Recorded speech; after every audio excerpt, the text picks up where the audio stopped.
Hello and welcome to the Flamme Rouge Cycling Podcast. This week, we look over the Arctic Race of Norway, the Tour of Poland, and the Tour of Denmark, and the Olympic track cycling. Don't forget to subscribe to the podcast so you know when we upload next, and if you're on YouTube, click the little belly thingy. Do it. Anyway, let's get along with the podcast.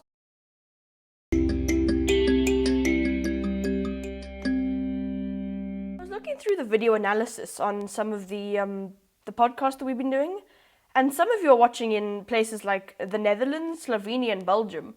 So if you are in one of those places, I'd love it if you could leave us a message using the link down in the description, and to see what you think of the show. And to the rest of you, thank you so much for watching and listening to the podcast. So we're going to go through the Olympic track cycling now, pretty much through every event.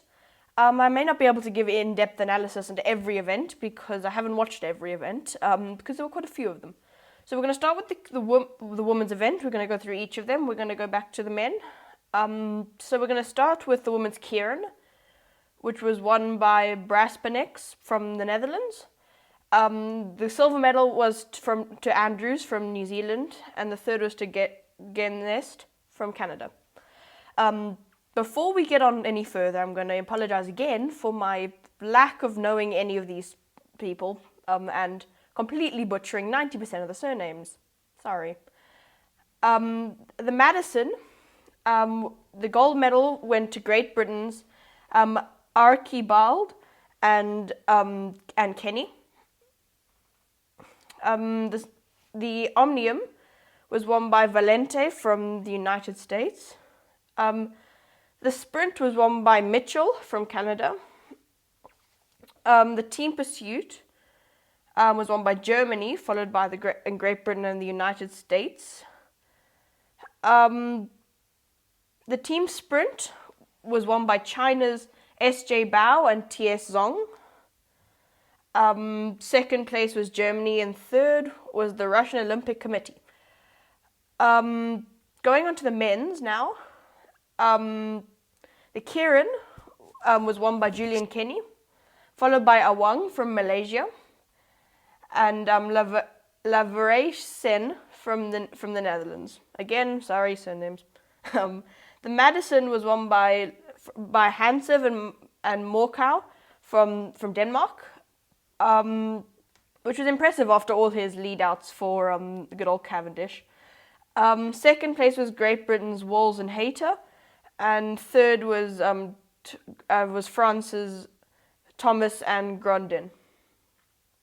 The Omnium was won by Walls from Great Britain, and second was Stewart from New Zealand, and third was from Elia Viviani from Italy. The sprint was won by Laveray-Sen. Second was Jeffrey Hugeland, and third was Colin from Great Britain. Okay, so now the team pursuit. And I have a lot to talk about here because this is pretty much the only event I watched because I was quite busy this week.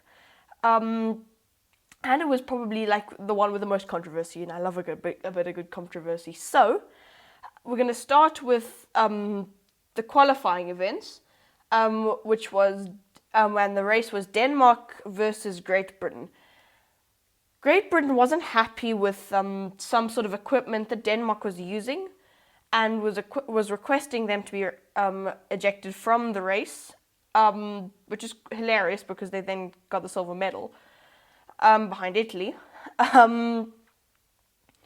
Anyway, the UCI ignored that. Well, not ignored it, but refused to do that. But they just asked Denmark just not to use the equipment again. I couldn't tell you exactly what it was because I didn't quite understand what the equipment was. The next one was after the qualifying, was in the, I think, quarterfinals is what they call it now. Again, it was Great Britain versus Denmark, and Denmark was flying around that track. Like, I mean, flying. They shot around that thing so quickly that, jeepers. They came around and the guy who then made an apology later, by later, I mean a couple of days ago, because he wasn't looking exactly where he was going, the Denmark rider at the front.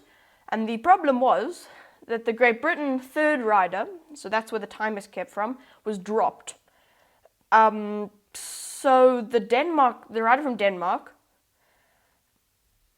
crashed into the back of the British rider. I can't remember what his name was. I can't remember which one it was.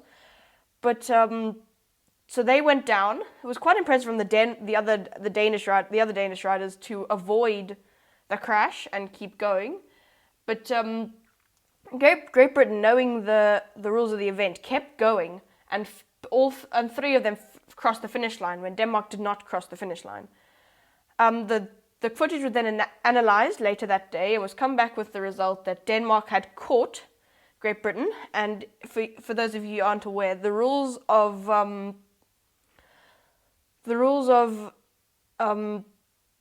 the team pursuit clearly state that if you catch the other rider from the other team, you win the race and you go through to the next round, just for safety reasons. So they were decided that they had caught Great Britain, which I agree with, because you're supposed to. How do you crash into someone if you haven't caught them? But they did go through, and the final was unbelievable. In the quarter or semi-finals, I can't remember what they called the round. Like every race was like breaking another Olympic record. Like was breaking the record, then breaking the record, then breaking the record. Which was finally ended by Italy, with Filippo Ganna, and the final race was Italy versus Denmark, and Italy broke the world record for the team pursuit, which had been broken numerous times already. That Olympics. In the Olympics. Third, the bronze medal went to Australia. Also a good ride from them, very good ride. The team sprint was won by the Netherlands. The silver medal was Great Britain, and the bronze medal was France. So that is the Olympic track cycling pretty much wrapped up. If you have any questions or queries about that or anything in this show, please send them in to the link that is in the description underneath this video or podcast. So we're now going to move on to the Arctic Race of Norway. Stage 1, which was a relatively flat stage, not completely flat, it's Norway. It's harsh because it's a 4-day race. They've got to get like some decent mountains in. So there's not a lot of sprint opportunity, but the first one was. It was won by Marcus Hulgaard from Uno X, and it was quite a demanding one. He kind of went, like in the sprint, he kind of just went up the road, just gone. And no one could bring him back, and he won the stage and went into the leader's jersey. The second stage was won by Martin Lars. Alexander Kristoff went into the general classification lead. And what I was very surprised about was that he wasn't riding for his trade team of UAE Team Emirates, and was instead rather riding for the Norwegian cycling team, which was racing in that race. I don't know the story behind it. I don't know if he preferred it or he was requested to, or UAE Team Emirates didn't want to have him, or I don't know, but I found that quite interesting. The third stage was won by Ben Hermans from Israel Startup Nation, and from pretty much that moment on, it was quite a demanding win, that one. He kind of basically destroyed everybody else, really, and completely took the win, quite generously. And the fourth stage was won by Philip Valslasban.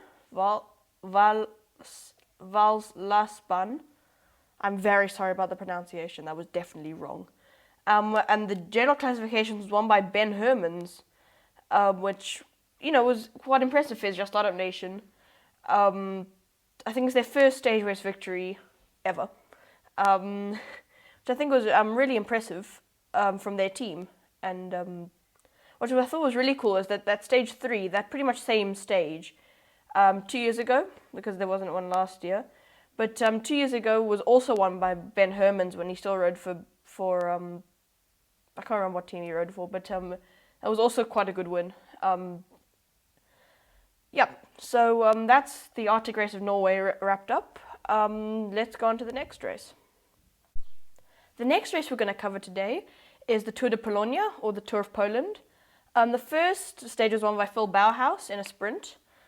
And the second stage, that's all we've got by time of recording, was won by Joao Almeida, who beat Diego Alicius in a sprint finish. I don't have much to say about that because I couldn't find any decent highlights of the whole stage.